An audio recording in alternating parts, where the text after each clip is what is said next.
Sir బుద్ధి జ్ఞానం కొంతమంది పెద్దవాళ్ళు కోపం వస్తే చిన్న వాళ్ళు తిడుతూ ఉంటారు, నీకు బుద్ధి ఉందా, నీకు జ్ఞానం ఉందా అంటే నాలెడ్జ్ విజ్డమ్ సార్. అంటే బుద్ధికి జ్ఞానానికి ఉన్న తేడా ఏమి, ఇది చిన్న సారాంశం. ఈ నలుగురు మంది గురువు దగ్గర విద్య నేర్చుకుని వీళ్ళు ఇంటికి గురుదక్షిణ ఇచ్చేసి ఇంటికి వస్తుంటే దారిలో ఒక చనిపోయిన పులి ఎముకల గూడు కనబడిందంట. దాంతో ఒకడేమన్నాడు, నా విద్యను ఉపయోగించి దీనికి నేను కండరాలు నరాలు సృష్టిస్తానన్నాడు. రెండో వాడు ఏమన్నాడు, దీనికి అవయవాలు సృష్టిస్తాను రా అన్నాడు. మూడోవాడు నా విద్య ద్వారా నేను దీనికి ప్రాణం పోస్తాను రా అన్నాడు. నాలుగోవాడు వద్దురా అది లేస్తే తినేస్తుంది అంటే నువ్వు పోరా అంటారు. వీడిపై చెట్టు కూర్చునేస్తాడు సార్. ఈ ముగ్గురు ఈ ప్రయోగం చేస్తే అది లేచింది, ముగ్గురిని తినేసింది సార్. దీని అర్థం ఏమంటే ఒక రకంగా అంటే నలుగురికి జ్ఞానం ఉంది, ముగ్గురికి బుద్ధి లేదు కాబట్టి మరణం పాలయ్యారు, బుద్ధున్నోడు బతికాడు అంటారు సార్. అంటే ఫైనల్గా చెప్పాలంటే తరగతిలో ఉపాధ్యాయులు అనేవాళ్ళు అందరికి ఒకే రకమైన పాఠాలు చెప్తారు. దాన్ని విని ఆచరించిన వాడు ఒక ఉన్నత భవిష్యత్తు కోసం వాడు మనం చూస్తున్నాం కదా వెలుగుతున్నారు. ఇంకొంతమంది ఇబ్బందులు పడుతున్నారు. అందుకే తరగతి గది తరగని నిధి అన్నారు సార్. చెప్తుంటారు కదా sir, bedroom is personal, bathroom is personal, kitchen room is personal, but class room is universal sir. తరగతి గదిలోకి ఎంటర్ అయిపోతేనే DIN అంటారు సార్. సైకాలజీలో పెద్దవాళ్ళు చెప్పారు, డూ ఇట్ నౌ. మనసు అంతా ఆడే. ఎందుకంటే మనసుని జయించాలి కదా సార్. ఇప్పుడు మనసుని కంట్రోల్ చేసుకోగలిగితే అన్నీ మన సొంతం అవుతాయి సార్.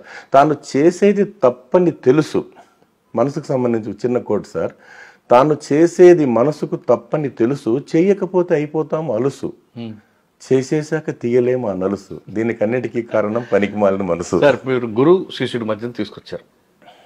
మీరు అన్నట్లు గతంలో గురువు అనగానే మనకు తండ్రి కన్నా ఎక్కువగా ప్రేమించేవాళ్ళు ఉంటారు శిష్యులుగా. ఆయనే మనకు జ్ఞానం ఇస్తారు కాబట్టి.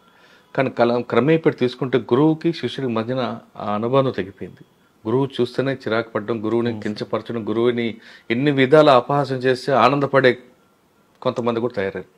ఈ బంధాన్ని మనం అర్థమయ్యే రీతిలో చెప్తాం వాళ్ళకి. ఇది కాలక్రమేణా సార్. అప్పుడు గతంలో చూస్తే ఒక విషయం చెప్పిన పుస్తక పఠనం ఎక్కువ ఉండేది, రెండోది ప్రెషర్ తక్కువ ఉండేది సార్.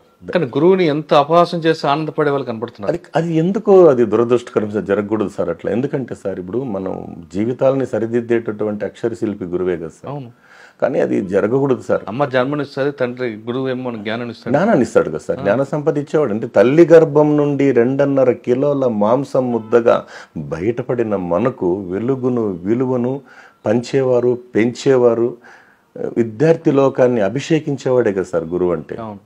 అందుకని అటువంటి గురువుని ఎందుకు అపహాసం చేస్తుంటారంటే సినిమాల ప్రభావం అంటారా, టీవీల ప్రభావం అంటారా, లేదంటే ఇప్పుడు మనం చూస్తున్న పాశ్చాత్య పోకడలు అంటారా? పాశ్చాత్య పోకడే ఎక్కువ వస్తుంది సార్. ఎందుకంటే ఫాస్ట్ అంటే ఉరుకులు పరుగుల జీవితాలు సార్, ఉరుకులు పరుగుల జీవితాలు. రెండోది ఏంటంటే ఎప్పుడైతే సార్ ఇప్పుడు ఒకప్పుడు విద్యాదానం ఉండేది కదా సార్, ఇప్పుడు ఏమైంది సార్, పరిస్థితులు మారిపోయినాయి.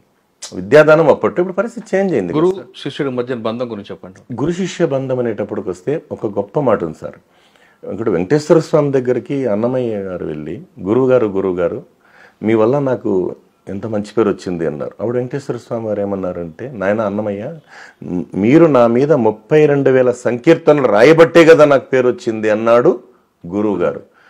గురువు ఏం చెప్పాడు అని నేను చెప్పాడు అంటే, నువ్వు రాస్తేనే కదా నాకు పేరు వచ్చింది అని అన్నాడు స్వామివారు. ఈయనేమన్నాడు, మీరు ఉండబట్టే కదా నేను రాసింది. చూడండి సార్ ఎంత గొప్ప మాట. అంటే మీరు ఉండబట్టే కదా నేను రాసింది. ఈయన లేదు, నువ్వు రాస్తే నాకు పేరు వచ్చింది. అంటే ఇలాంటి యొక్క కంటెంట్ అనేటువంటిది వాళ్ళ మైండ్లోకి దూరాలి సార్. ఇప్పుడు చాలా మంది గురువులు ఉన్నారు కదా సార్.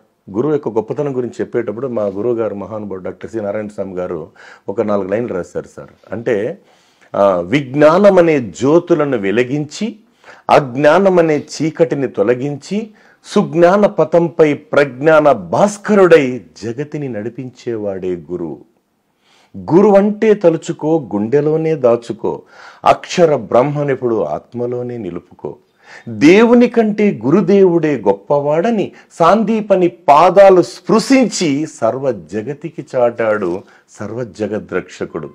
సీతమ్మ తల్లిని శ్రీరామచంద్రుడి చేతిలో పెట్టే ముందు జనక మహారాజు ఒక మాట అన్నారంట సార్. అయ్యా రామచంద్ర, మీరు శివధనస్సుని ఇరగొట్టారనో, కోసల దేశాధినేత బిడ్డనో, దశరథ మహారాజు బిడ్డనో నా బిడ్డను నీకు ఇవ్వలేదు, విశిష్టుడైన వశిష్ఠ మహర్షి యొక్క శిష్యుడని చెప్పి నా బిడ్డను నీకు ఇచ్చినాను నాయన అంటే అది గురువు యొక్క గొప్పతనం సార్.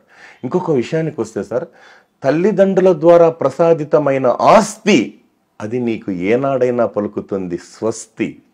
గురుదేవుని ద్వారా సంప్రాప్తిప్తమైన ఆస్తి అది కలకాలం చేస్తుంది నీతో దోస్తి.